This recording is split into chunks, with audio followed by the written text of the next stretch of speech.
is an abominable, an abysmal lack of history with whiteness with us, meaning we need to know about them in order to get our lives and to be successful. They don't have to know anything about us to not only just thrive, but to really be super successful. So what we're at, for us, yeah, that's called being in rulership.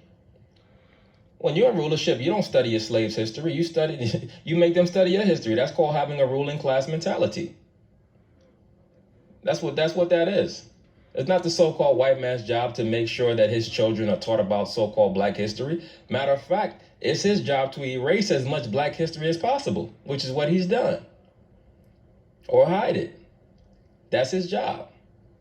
It's not his job to sit his children up in a room and say, oh, well, you know what? Did you know that blacks used to control Europe during the medieval time period? Did you know that all of the emperors of Rome were so-called black from the mid-2nd century onward? Did you know that Aristotle, the teacher of Alexander the Great, was a so-called black man? That Alexander the Great's top general was a so-called black man? Did you know that the czars of Russia under the Rurik dynasty were so-called black men? All right? It's not his job to teach them that. It's our job to do that. But when so-called black people keep putting the so-called white man's education system on a pedestal, what you're teaching your children is that you should know the so-called white man's history. You can't blame him for what you're doing. You're doing that.